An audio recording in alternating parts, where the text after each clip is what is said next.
Allah subhanahu wa ta'ala addresses the believers in the Qur'an with a profound statement where He says, يا أيها الذين آمنوا قوا أنفسكم وأهليكم نارا وقودها الناس والحجارة قوا أنفسكم وأهليكم نارا وقودها الناس والحجارة عليها ملائكة غلاظ شداد لا يعصون الله ما أمرهم ويفعلون ما يؤمرون. Allah addresses the believers to take responsibility, the responsibility of protecting themselves and their families, their dependents, their spouses and their children from a burning fire whose fuel is humans and stones. It burns humans and stones and rocks. And the guardians responsible for this hellfire are very tough and rough angels. They are of a rough nature. They obey Allah whatever He commands them, and they never do any kind of disobedience. They never do something from their own selves. So the responsibility of any believing human being is to protect themselves from the hellfire and protect their dependents and their family members from doing anything that could lead them to the hellfire. So it's a responsibility. Yes, first and foremost, we are responsible for ourselves, but we are also responsible for our families. And this is a profound responsibility. And this means on the day of judgment, when each one of us stands in front of Allah subhanahu wa ta'ala for the reckoning, for the hisab, for the account, you will be asked about yourself. And on top of this, you will be asked about your family. What did you do to protect them from the hellfire? So it's a responsibility, and you will be questioned about that. You will be held responsible and accountable for whether you did or you did not effectively act to protect your family members from the hellfire. Where does this lead us? It leads us to realize the importance of our families and that we are responsible for them. Because in the minds of many people, of many fathers, so in this khutbah specifically, I'm addressing the parents.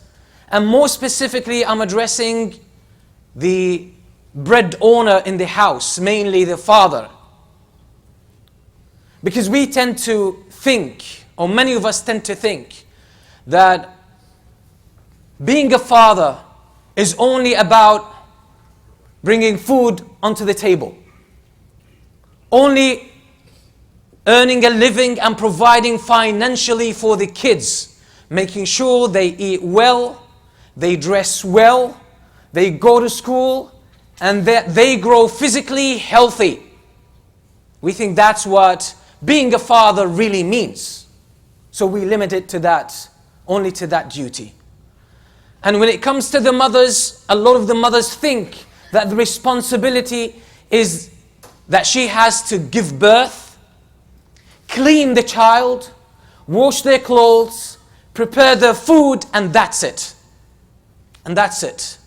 So in a sense, some of us have reduced parenthood and the beautiful position or role of being a father or a mother only to physical needs. Only to physical needs. But this verse defies this kind of understanding. That Allah says, your responsibility is to protect yourself and your families from the hellfire.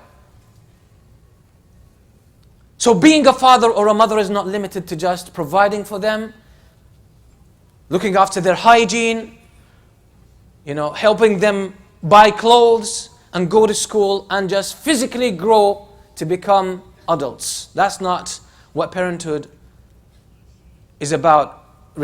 Only about that. It's more than that. So it's important for us to see ourselves as parents that we have to protect our children and our spouses from any way that could lead them to the hellfire. Again, there is another misconception that is common among us. We think the only way as a father to protect my children from the hellfire is basically to give them some teachings about Islam, educate them.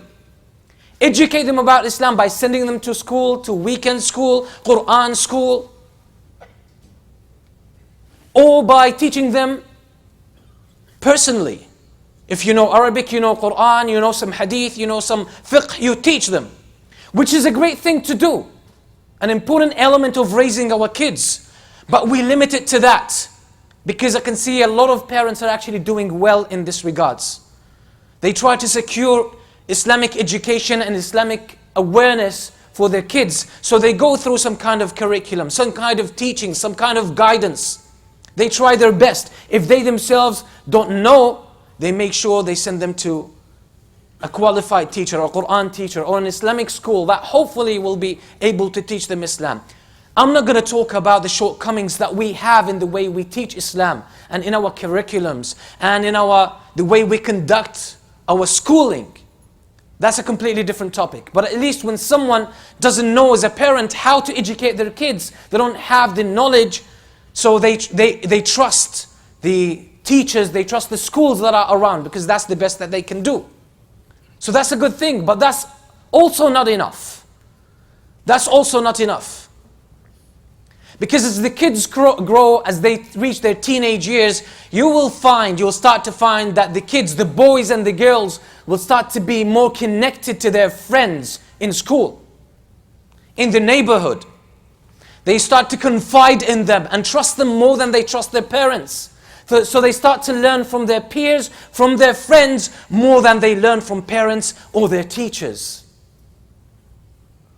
And sometimes this actually gets worse to the point where they start mixing up and taking as friends people who are not qualified to be good friends.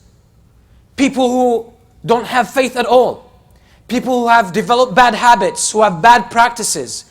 People who have gone into the wrong way in terms of their conduct and their behavior, in terms of their practice, in terms of their ethics, in terms of their beliefs, in terms of their lifestyle.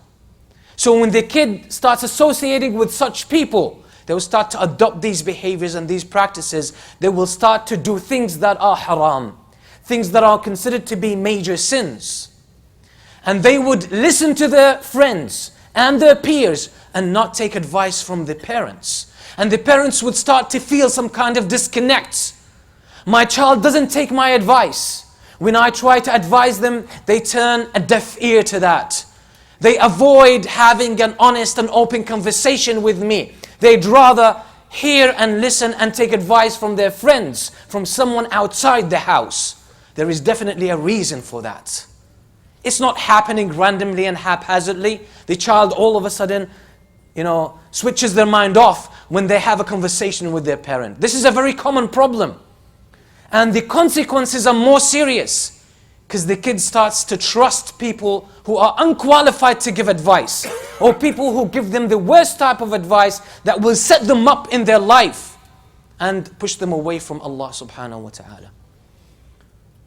And yes, the society we live in is quite challenging these days. There's a lot of philosophies. There is a lot of notions and lifestyles. There are a lot of practices and lifestyles that go contrary to ethical principles, that go contrary to belief in Allah subhanahu wa ta'ala, that go contrary to the teachings of Islam, that they go contrary to even any kind of decent living.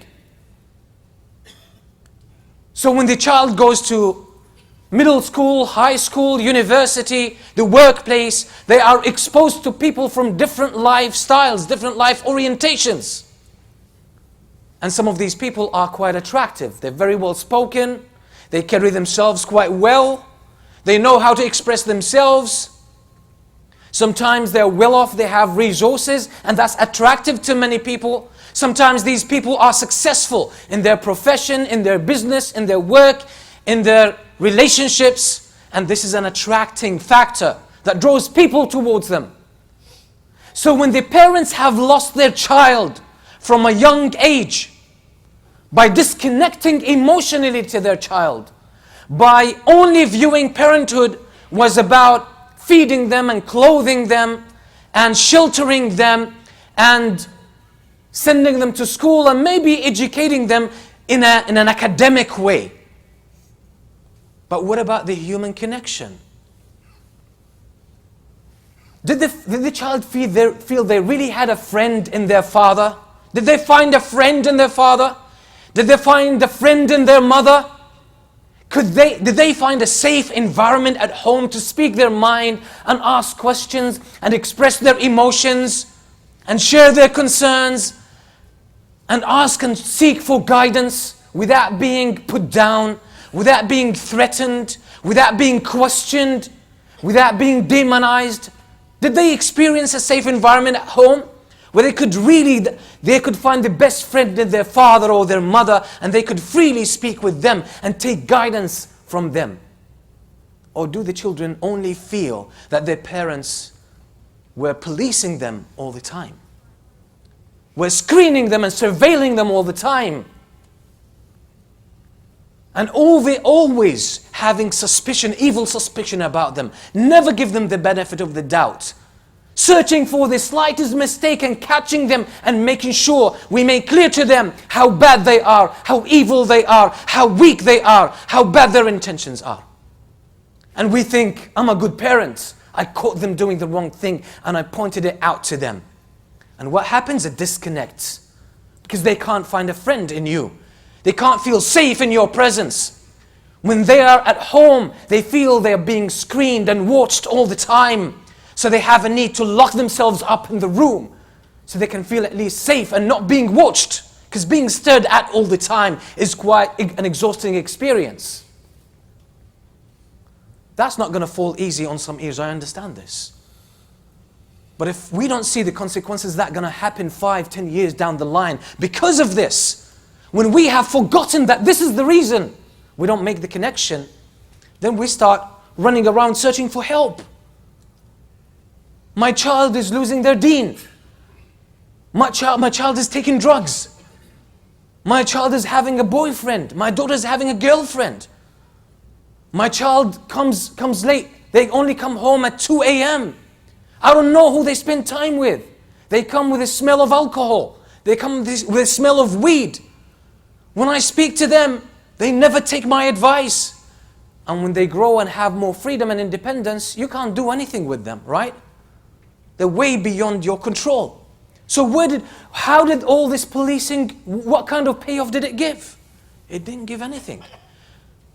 We have to remember and keep in our minds that we live in a society that's open. In a Muslim country, predominantly Muslim country where there's Muslim culture, you can leave the education of your child, you can leave it to some extent for the society. Because everyone in this society, they take it as a responsibility to teach the child. The whole flow of the society, of the culture, keeps the children somehow safe from very bad things. So you can probably count on this. But when you live in an open society where people can do whatever they want, people can espouse the beliefs they want, people can say whatever they want, people can destroy their lives and the lives of others through any means, by substance abuse, by a lot of negative practices.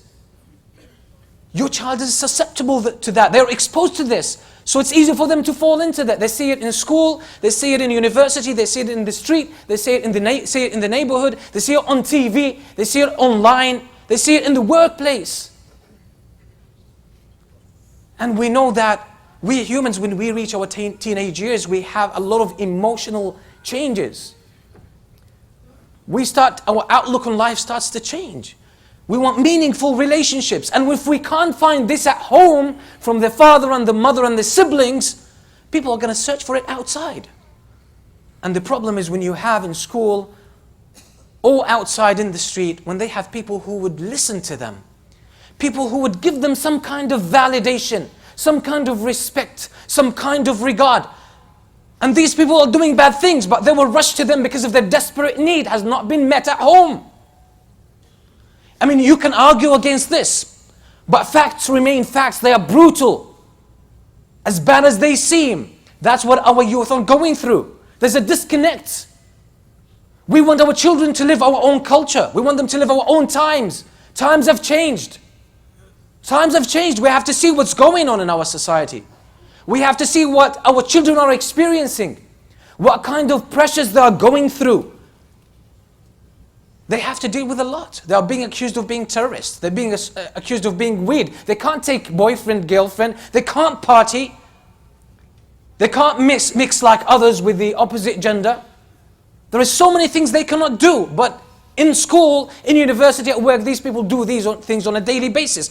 Our kids cannot do that. So they're looked down upon. This is a pressure. There's a lot of peer pressure from the school, from the teachers, from the system, from their classmates, from their peers, from others. Then now they are questioned as being Muslim. You are terrorists. Then they are tormented by teachers and professors about the conflict, this supposed, the so-called conflict between religion and science. Then there are philosophical issues offered to them where they challenge Islam on an ethical basis. And they frame ethical issues in a way that goes against Islam. And the kids are faced with all of this. And the kids remember, at home, all they had to do with religion was forced to pray, forced to dress up in a certain way, forced to be in a certain way. Never got the time to have a human connection. Some people don't even sit for dinner together as a family, or for lunch as a family, or for breakfast as a family. Some people don't even live at home.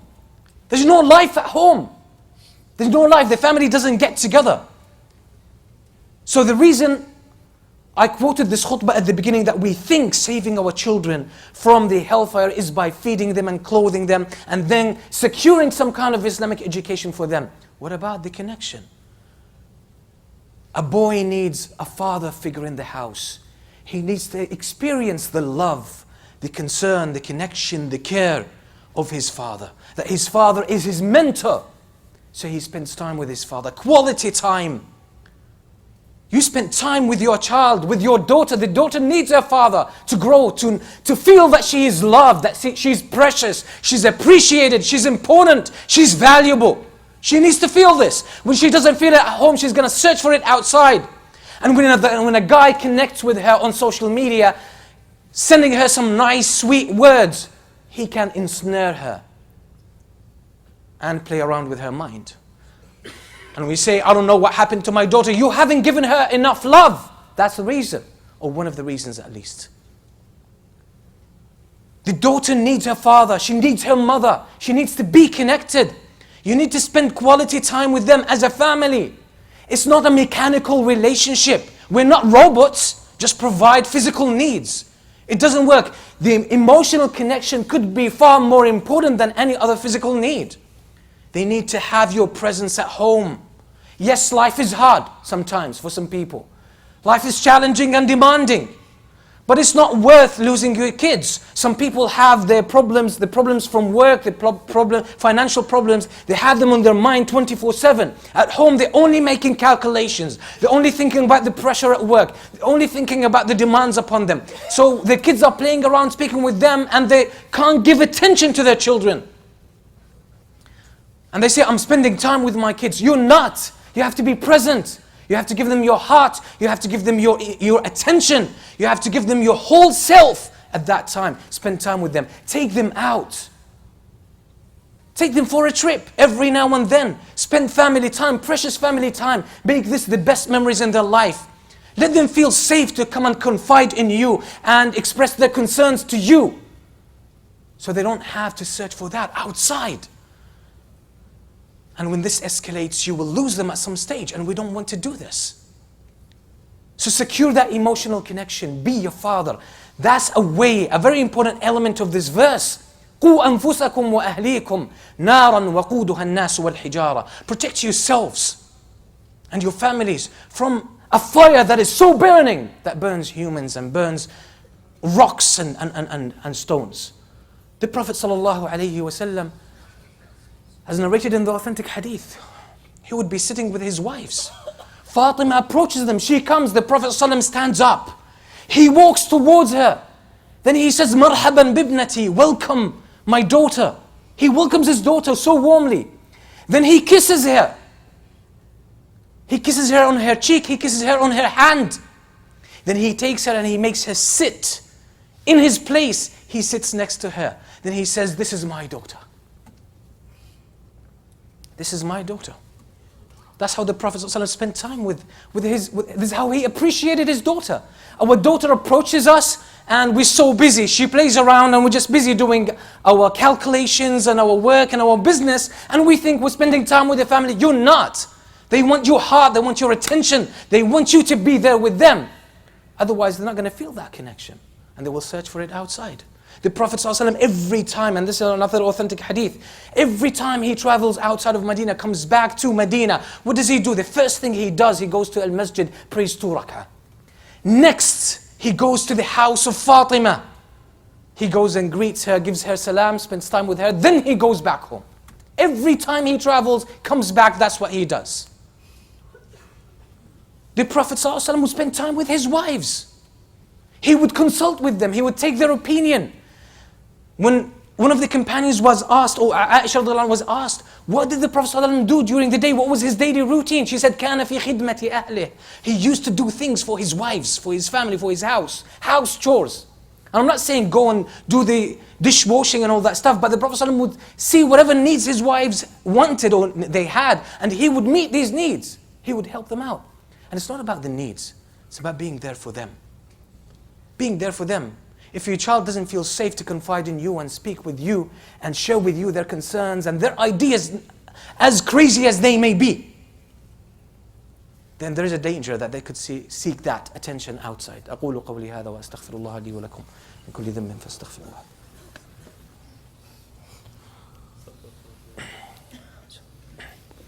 الحمد لله رب العالمين والصلاة والسلام على سيدنا محمد وعلى آله وصحبه أجمعين. Again, as I said, mainly the ones who are addressed in this khutbah are the parents. But this also applies to siblings, towards their other siblings. And it applies to, even generally in society, members of the same kind of community. They should watch each other's backs. They should be concerned for one another.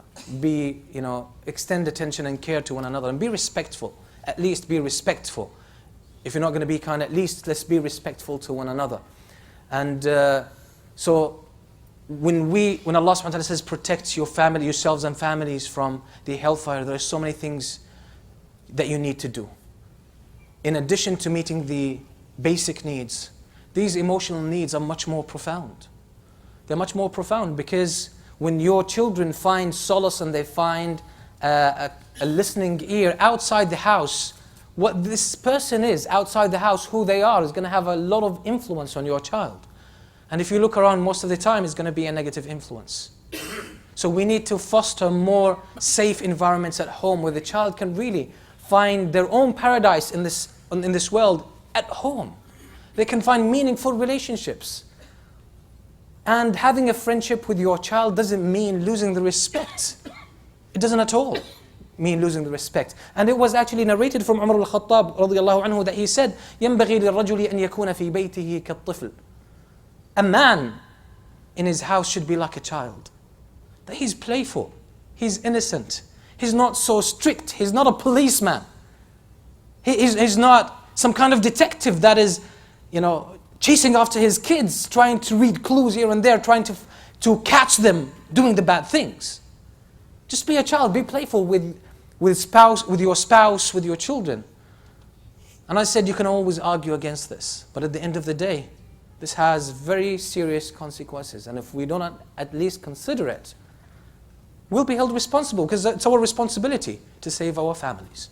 So this was the main advice, and this was the main point in this khutbah, and I hope that you take as much as you can from it. It's quite simple and easy, but it requires that you spend quality time with your family members. Be there for them. Leave the world behind when you enter your home and spend time with them. Have a meal with them. Have a walk in the park with them. Take them for shopping and give them some kind of duties and tasks. Let them grow as children. Deal with them as you deal with your friends in a sense. Make them feel happy and comfortable and safe with you. That they want to come to you and share their aspirations and their dreams and their concerns and their plans. That they find you as a good friend who really cares for them, instead of seeing you just as an enemy or just as someone who wants to put them down. Because oftentimes, yes, we want to discipline our kids, but we bring the anger that we harbor in our chests and we just heap it on our children, thinking, oh, that's just discipline, they have to toughen up, they have to grow.